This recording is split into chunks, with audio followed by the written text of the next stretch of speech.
The moment Israel Adesanya answered the phone and heard Dana White's voice drop to a hushed, almost fatherly register, he knew something was off. Dana doesn't do gentle, yet here he was reminding the last stylebender that he had nothing left to prove and more than enough money to step away, at least for a season. The UFC boss all but begged, "Take a break, skip this risky Sydney headliner, let the middleweight waters settle." Adesanya's pride flared. Fighting close to home felt like destiny. He brushed off Dana's caution, chasing the roar of an Australian arena rather than the calm of prudent planning. When Sean Strickland later upended the odds and seized the belt, Izzy replayed that phone call in his mind on loop. The octagon lights, the stunned silence, the newfound emptiness of his waist. Watching from a distance, Jon Jones couldn't resist a sly response. He fired off an understated upward arrow emoji beneath a pundit's breakdown, signaling both a knowing smirk and a reminder of how thin the line is between legendary gamble and self-inflicted setback. In one emoji, the heavyweight king encapsulated the bittersweet lesson: greatness often ignores good advice, and sometimes pays for it. Paddy Pimblett strutted into BBC Sports studio, wearing the mischievous grin of a man already scripting his next viral storyline. He didn't mention rankings, wrestling credentials, or tactical matchups. Instead, he hurled a bruising one-liner toward Arman Tsarukyan. No one cares about him, then fixated on Justin Gaethje, a gladiator whose fights guarantee spilled blood and scintillating chaos. Paddy framed Gaethje in the glow of Abu Dhabi's spotlights, picturing a desert war that would catapult him from cult hero to bona fide pay-per-view headliner. Within hours, the clip hit social media, and Tsarukyan snapped back with a surgeon's precision, carving through Paddy's resume as handouts, hype, and shortcuts. The Liverpudlian, unbothered, shared footage of a Liverpool title parade and let thousands chant his name as living proof he resonated far beyond hardcore Reddit threads. In this digital era, perception often outweighs records, and Paddy understands the algorithm's hunger for spectacle. Whether the UFC brass bites is another question, but his public courtship of Gaethje, dismissing Arman as background noise, signals an audacious strategy. Go big or tweet louder than everyone else until the matchmakers can't ignore you. Push kick as well was me dick and me balls was still eating when I said let's go. But as I say, I knew he was tired. I could see he was tired, so I was like, I'm not giving him this breather so he can get all his breath back and swing a big punch at me. I just got right back into the action. Behind closed doors at UFC matchmaking headquarters, the whiteboard for summer cards now sports two bouts that illustrate the sport's eternal tug-of-war between resurgence and rise. Stephen Wonderboy Thompson, the karate stylist whose highlight reel spins once hypnotized arenas, returns in Nashville against surging finisher Gabriel Bonfim. Wonderboy, 41, stares down Father Time on a two-fight skid, yet posts a single phrase, "Time to prove this old man still got it," that drips with veteran stubbornness. Bonfim smiles quietly. 17-1, still in his 20s, he sees Thompson as a recognizable scalp on the road to rankings. A week later, iron-willed journeyman Michael Johnson collides with Daniel Zellhuber in Las Vegas. Johnson's renaissance, punctuated by a devastating knockout of Otman Azaitar, has critics whispering about late-career magic, while the lanky Mexican prospect yearns for redemption after a razor-thin defeat. Together, these matchups encapsulate two UFC truths. Legends never stop chasing a final spark, and prospects only become stars by lighting that spark themselves. July's canvas will decide whose flame endures and whose future fizzles. Арман Царукян или Атапурия? Мое личное мнение, не то чтобы там опасен, скажем так, более конкурентен. Я думаю, что Царукян. Я думаю, Арман посерьезнее боец, чем Тапурия. Тапурия хороший боец, 66. Jon Jones leans back in Vic Blends' barbershop chair, the hum of clippers framing meditative reflections on mortality and ambition. He confesses that fighting, the thing that forged his legend, no longer defines his entire identity. One day, coaching or exhibitions might satisfy the competitive itch without the crushing stakes of title bouts. Yet when asked how he'd cope with losing, his serenity fractures. The mere thought summons words like angry, upset, depressed. Winning, he admits, has fused with his self-worth in ways even he suspects are unhealthy. Paradoxically, that same obsessive attachment forged the resume that lets him contemplate stepping away. Jones holds the rare privilege of choice, a luxury most fighters never grasp, because the paycheck chains them to the grind. Whether he re-enters the cage for Tom Aspinall or waits for a mega fight, the interview reveals his internal tug of war. Philosopher seeking peace versus predator, terrified of tasting defeat. The MMA desk listens, sensing the clock ticking on an era, every word adding suspense to the question. Will the GOAT ride into sunset or roar one more time? Jon Jones is probably watching this, so send him a message.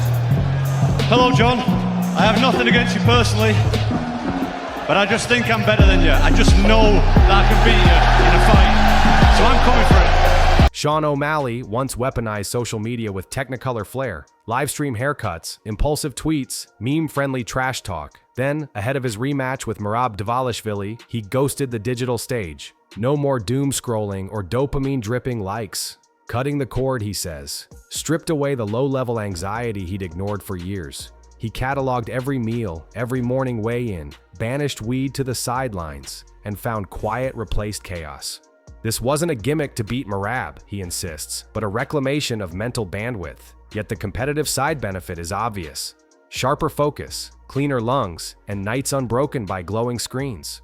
O'Malley visualizes knocking Merab cold, picture-perfect highlight fodder, but also prepares for a bloody 5-round slog, repeating the mantra of champions, be ready for the worst to achieve the best. In shunning the virtual applause, he's banking on a louder noise, the echo of an arena when a punch lands flush and the bantamweight belt remains around candy-colored shorts. Across the country, Khalil Roundtree laces his gloves inside Syndicate MMA. Each strike echoing lessons from losing to Alex Pereira, the man who went on to seize light heavyweight gold. He calls the scars healed, yet still visible reminders. Jamahal Hill awaits, a former champion eager to reclaim relevance, but Roundtree's tone is uncharacteristically serene. He talks about learning to love the monotony between fights, about logging hours of shadowboxing alone under dim lights until footwork feels like instinct. The UFC recognized that hunger and offered him a main event slot in Abu Dhabi, a showcase of power versus power. Roundtree believes the timing couldn't be better. Hill's first bout since injury meets his own peak confidence. Fans salivate over the promise of two strikers refusing to grapple, a recipe for someone's consciousness to flicker under cage-side fluorescence. Roundtree welcomes that risk. After all, each flurry is a chance to rewrite the narrative that he folds under marquee pressure. This bout, to him, is less about rankings and more about affirmation, that lessons learned in darkness explode brilliantly when the world is watching. Meanwhile, Coach Tim Welch flips through Sean O'Malley's meticulously kept weight cut journal. Pages filled with macros, morning scales, handwritten notes on hydration. At 5'11" and hovering near 160 pounds off camp, Sean's bantamweight cuts resemble slow suffocation masked by professionalism. Welch paints a simple scenario: add 5 pounds of functional muscle over half a year, and the sugar show could flourish at featherweight without the weekly dance of sauna blankets and ice bath rebounds. Big fights await at 145, Max Holloway's volume, Ilia Topuria's ferocity, even a reimagined Conor McGregor super fight. Yet the coach underscores a caveat: bantamweight still overflows with paydays, and Sean never misses weight. For now, they monitor the scale, but the seed is planted. If Merab derails O'Malley again, the incentive to jump divisions strengthens. And if Sean keeps the belt, well, conquering a second weight class remains one of MMA's surest tickets to immortality and pay-per-view bonuses with an extra 0. It's funny, people are saying, you just have a bunch of yes men around you. I'm like, if you watch round 1, 3, and 5 closely, no commentating, the number one criteria as a judge is to judge for damage. Motherfucker got a bloody nose and got his head snapped back in round 1. Is that not damage compared to... Leave it to Mike Perry to hijack serious fight discourse with the wildest hypothetical of the week. When a podcast host joked about Perry squaring up with a gorilla, Platinum didn't blink. He'd weave a basket, blind the beast, and stab it in the neck with a twig, he declared, deadpan like detailing a combo drill. Social media erupted. Some laughed at the cartoonish bravado, others argued primate physiology, and Perry basked in the attention as though the outrage itself were oxygen. In an era where fighters chase headlines as fiercely as knockouts, Perry proves there's still currency in the outrageous soundbite. Critics say it distracts from his actual skills. Supporters counter that self-promotion keeps him paid between bare-knuckle brawls. Either way, the viral clip racks up views, reminding promoters that even in a jungle of alpha personalities, Perry's brand of absurdist confidence still cuts through the noise, twig in hand, metaphorically poised at the neck of indifference. Last press conference, we had a little laugh about jacuzzis. You got to share a jacuzzi with Sean O'Malley. Tell me what that was like. I have a good time in jacuzzi with Sean O'Malley. Daniel Cormier knows the physics of wrestling better than most, and when footage revealed Merab Dvalishvili nursing an injured pinky toe, DC instantly pictured the chain reaction. The grappler's power originates in that subtle push-off, an explosive surge transferring from toe to calf to hips as he shoots for takedowns. lose a fraction of that drive and entries slow, angles flatten, and opponents sprawl with less fear. Cormier recounts his own struggles transitioning from wrestling shoes to bare feet in MMA, how the missing grip forced him to adapt tactics. For Merab, who relies on relentless chain wrestling, a compromised toe could be more disruptive than a bruised rib. Yet fighters are masters of downplaying pain. Merab brushes off concerns, projecting iron-willed optimism. Still, DC's warning lingers like a commentator's prophecy. If O'Malley stuffs early shots and starts painting Merab's lead leg with kicks, the injured digit might transform from minor nuisance to tipping point. Another reminder that in this sport, even the smallest vulnerabilities can avalanche into defeat. One guy that keeps talking about you also is Ilia Topuria. Do you have a message for him? He really wants to fight you next year. No, man. I'm tired to give chance the small guys, you know.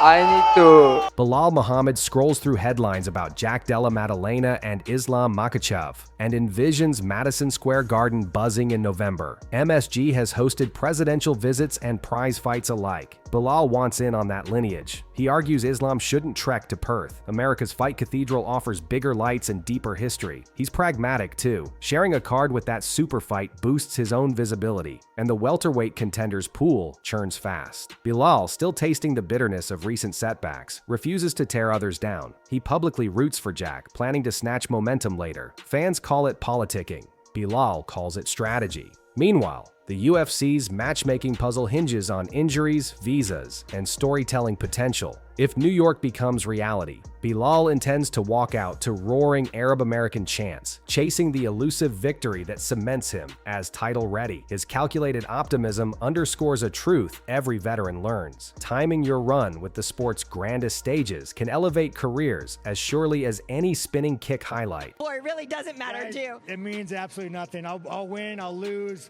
You win, you'll lose, man. As long as you guys are happy in your own life, and you realize that in 5 years, when I'm an old man, 10 years, 15 years, I'm an old man, this means absolutely nothing. Israel Adesanya once coined the mantra, "Adversity is a privilege, yet living it stings." After Strickland stunned the world, Izzy faced cameras with the glazed eyes of a man rewinding every misstep. He now concedes Dana White's advice may have been right, but refuses to wallow. Sydney's heartbreak adds another chapter to a storied legacy. Across social feeds, Dominic Cruz breaks down the Jon Jones versus Tom Aspinall saga, framing Jones as a legend content to dictate his own timeline, while Aspinall swings at destiny's door. Jon responds with that single upward arrow emoji, cryptic yet cutting, implying his throne remains elevated above day-to-day drama. The thread connects all these narratives: the peril of ignoring caution, the weight of reputation, and the intoxicating lure of proving doubters wrong. Whether Dana's foresight, Cruz's analysis, or Jones's silent flex carries the most wisdom depends on future outcomes. For now, the stories intertwine like veins under the UFC's skin,